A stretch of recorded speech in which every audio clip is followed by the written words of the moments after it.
Take that! As it's written in the pamphlet, the main draw of this attraction is the mystery of the disappearing badger. Too spoopy-five me. You mean they built the mirror for that trick alone? But you said you saw the badger, so it was definitely still there. That was true at the time. However, doing this allows someone to make the blue badger disappear in a flash. I'm not saying it was aliens, but it was aliens. To remove a reflected image, simply move the mirror. First, the mirror was constructed so that it could be moved. Then, beyond where the mirror was, an empty hallway had to be created. Oh, so when they wanted people to see the blue badger, they would open the mirror. And when they wanted to hide it, they simply had to close it again. This explains why the other side of those fragments have a design on them. Ah! And if the pattern is the same as the other walls in this hallway... Then, when the mirror is closed, it would blend in with the rest of the walls. This is the mirror trick that this haunted house employs. And this also proves the existence of a hiding place for the culprit. Huh? How so? Think about it, Kay. There was a place that was outside of my field of vision. The culprit kept out of sight by hiding here.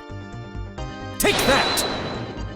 There was a very large blind spot, one I could not see beyond, and it was here.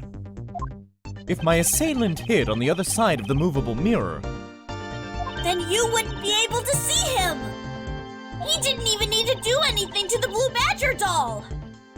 Exactly. All he had to do was wait for me on the other side of the mirror. Wait. Hold on. I just thought of something. Yes? Well, shouldn't the mirror wall be broken right now in reality?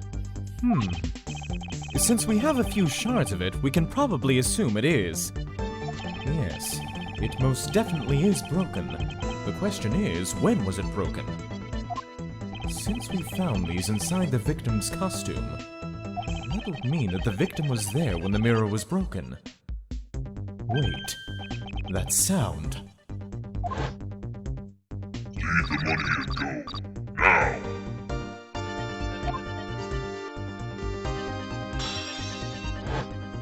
That sound I heard was most definitely the sound of a mirror breaking. Kay, I'd like you to input some new information! Don't scare me like that! Sorry, but I need you to recreate something for me. Sure, whatever you need. So what do you need anyway? If you could first recreate this hallway just before I entered the dining room. You got it! No trails and terms this week? Unsubscribed!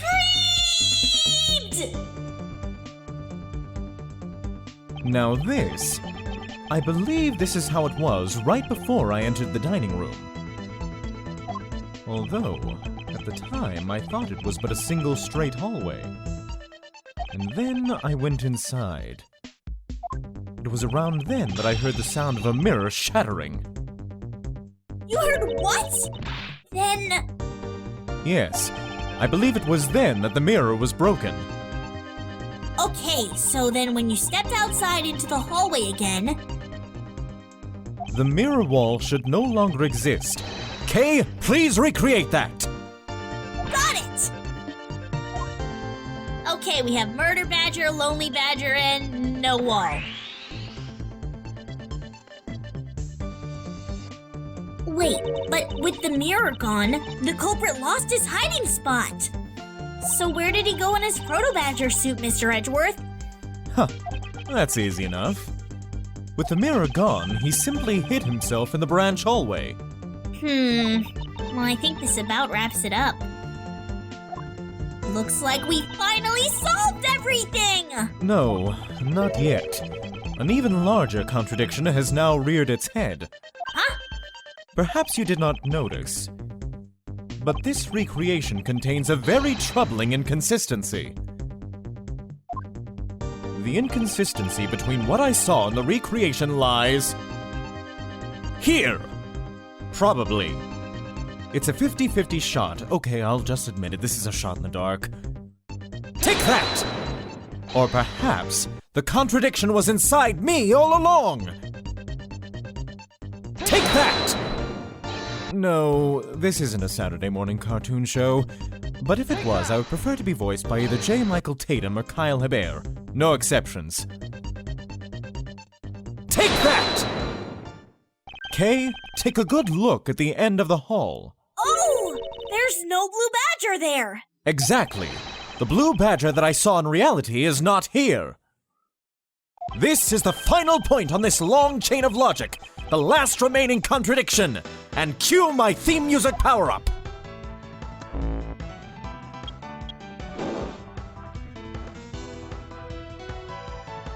So let me get this straight. When you came out of the dining room, you saw a badger, right? And that is precisely where the final contradiction lies. Something that shouldn't exist was there before me. Who or what do you suppose it was? I believe this is the real identity of our mystery badger! Now let's see. There were two people in here, and one of them was about to attack me. That leaves only one possibility. Take that! The badger I saw was in actuality the dead victim's body. What? Agent Lang, the entirety of my complete logic is my final decisive piece of evidence. The murder happened in the hallway of the haunted house at the time of the drop-off. And you can consider the moment I heard the mirror breaking to be the real time of death for Mr. Deacon. No! Maybe it was due to their fighting, or perhaps it was the life-shattering bullet. But no matter what the cause was, the hallway mirror wall was broken. Not so fast! Ha! You were in the house at the time, right? Are you telling me that you missed the sound of a gunshot? Objection! There were a variety of sound effects playing at the time. All for theatrics, I assume. The gunshot must have blended right in. Now then, I'd like you to recall something for me. Who was it that was with the victim at the haunted house? Who was the one who had the opportunity to rob the victim of his gun and use it on him? It was you! QED, Lance Amano!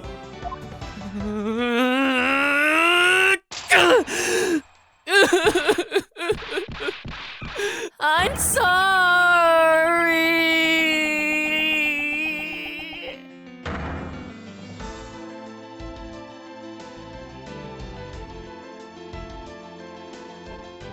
It's not like I had a choice. Oliver turned on me all of a sudden. He snapped and turned violent right after I hung up with you. He shoved me to the ground and straddled me. I fought back as hard as I could, grabbed his gun, and I shot him. The bullet must have went through his body and shattered the mirror. If I hadn't taken his gun and shot him first, I would have been the one you found. He's a hardened criminal. He escaped from jail. See? That's justified self-defense. My boy was only trying to protect himself. That remains to be seen, and will have to be resolved in court. Agent Lang, I leave the rest to you. As if you were the one in charge around here. Guys, arrest these two and get them out of my sight. Wait! I had nothing to do with the murder. The only person you should be arresting is Lance. Dad? Sorry, but you're not slipping away that easily, Mr. Ernest Amano. You tampered with the evidence so that you could cover for your son. What a great dad you are, willing to risk it all. Truly touching. Oh, and by the way, do you know why I'm really here? And how could I possibly know the answer to such an asinine question? You wound me. I came all this way from across the sea just to see you, you know. You came to see me? What's that supposed to mean? I have a few things to ask you, Mr. Amano, about a case from 10 years ago. A case from 10 years ago? Oh, what's the name here that you used for that case? Shih-na! I have the paper here. It's known as the KG-8 incident. The KG-8 incident? Oh, so you remember it? Good. Then you'll recall that the trigger in that case was the Amano Group scandal. Specifically, the charge of an internal smuggling ring. Smuggling? There's that word again. At the time, the person that was arrested as the ringleader was Mr. Amano's very own secretary, Mr. Colin Deveray. Father! Even though you pushed the crime onto your then secretary, Mr. Deveray, I always suspected that you were involved with the smuggling ring, Mr. Amano. Mr. Deveray was arrested in place of you. Which is why when he broke out, you hid him from the police, right? You hid him in exchange for his silence on your dirty little secrets. No. Please calm down. I honestly have no idea what you're talking about. Pretend to be ignorant all you want. We're taking you down to the precinct anyway for a nice long chat. Huh? Hold it! What the fuck? Who the heck was that? Dudes, I'll take him down to the precinct if you don't mind. And who the heck are you? I'm Jacque Portsman, and I'm the prosecutor in charge of this case. Oh, Jacque, thank goodness you're here. Don't jerk me around. This is an Interpol case, so keep your paws off of my suspect. Sorry, but I can't comply. I've got the backing of the prosecutor's office. See, in this country, we prosecutors work with the police to bring cases to court. So if you could please cooperate with me here, that'd be great. Now, how about a handshake to seal the deal? Sorry, but I hate prosecutors. The whole lot of you! Guys, arrest these two suspects. Si, señor! Si, señor! Oh, I almost forgot. Prosecutor Miles Edgeworth, is it? I'd like to thank you. Thank me? Yeah, for working so hard to fulfill my goal. Uh-huh. Hey, is that any way to thank someone? And what the heck is that supposed to mean? You were so relentless with Lance that you forced Ernest to tamper with the evidence. Thanks to that, I finally have a legitimate reason to arrest him. So, how does it feel to bite the hand that feeds you? The hand that feeds me? I'm not sure I follow. Ha! It's no use pretending with me. You're the one, right? You're the corrupt prosecutor that worked for Mr. Amano and the smuggling ring, right? No. I would never do such a thing. What the heck? Our intel's never wrong. In your prosecutor's office, there's definitely someone working with the ring. Ah, so Agent Lang suspected my relation to Mr. Amano. That must be the real reason behind his antagonistic attitude. On top of that, your mentor was Manfred von Karma, right? There were non-stop rumors flying around about forged evidence with that guy. You're not twisting the truth behind those closed courtroom doors too, are you? The courtroom is a place where the truth is revealed. Well, don't worry. It's not only you. The whole lot of you can't be trusted. A prosecutor who never lost in 40 years? Every defendant must be found guilty? Fueled by those ideas, Is it any wonder that courts produce nothing but falsities and lies? It would seem that his disdain extends beyond just me. Prosecutors, the courts. Why is this man so angry with us all? Rest assured, the next time we meet, I won't be so forgiving. So don't you forget it. Please, wait. Agent Shih-na. Why does Agent Lang hate all prosecutors so? Lang is the head of the long-honored House of Lang in Shangfa. The heads of all police-related divisions in that country were of Lang blood. Were? What do you mean by that? Aren't they still? They were revered, but that was long ago. They don't hold that sort of sway anymore. And it was all because of the courts. How can that be? A prosecutor once withheld and tampered with the evidence one of the Lang detectives found. That evidence's purity was tarnished and cost the Lang family its honor and trust. But not all prosecutors are like that. Even so, Lang will never respect the court again, or any prosecutor. So Agent Lang is a man who hates all courts and is unwilling to forgive prosecutors. Man, what a piece of work that guy is. Come on, Jim, we better catch up. Yeah, okay, Jacque. We've still got to deliver that thing to the old man, after all. Just don't kill me when we get back to the office, okay? Detective Gumshoe, I believe it's time we wrapped up and headed home ourselves. Yeah, are you going home too, Mr. Edgeworth? No, I've done nothing but be entangled in one mess after another since my return. If it's all right with you, can you drop me off at my office? That's no problem, sir. Excuse me. Oh, hey, you're cute. What is it? Thank you very much. Aw, it's okay. No need to thank me, pal. Just doing my job as a detective. I guess I was fooled pretty badly by Lance.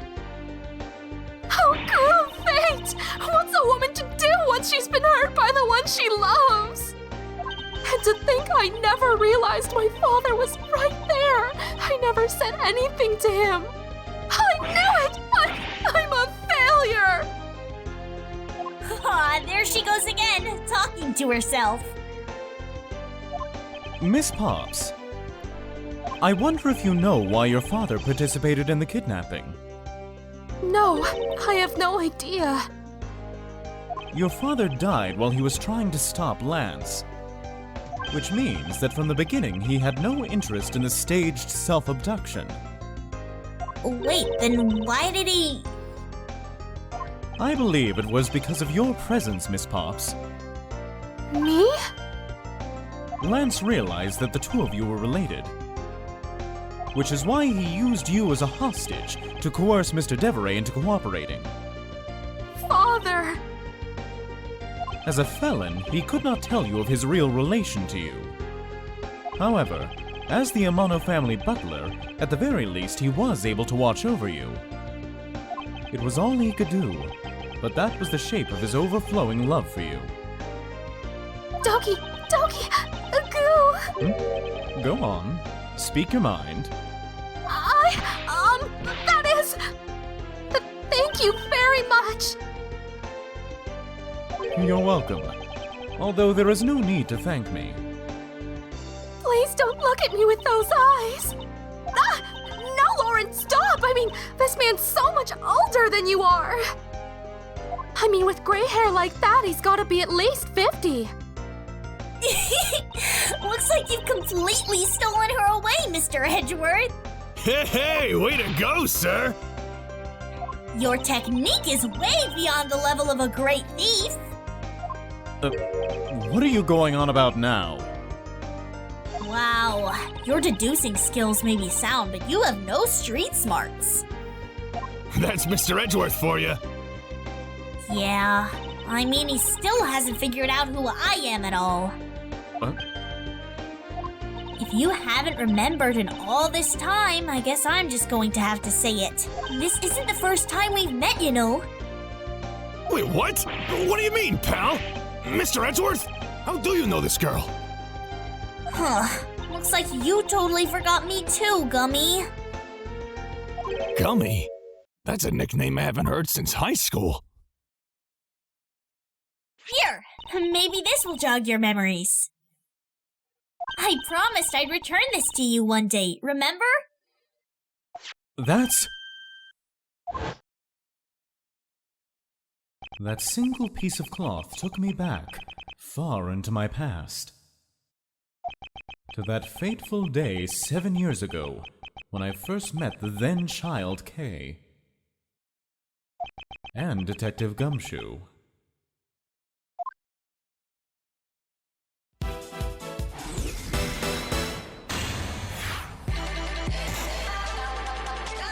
Objection! Objection! Hold it! Hold it! Eureka! Take that! Take that! Let's go! Project!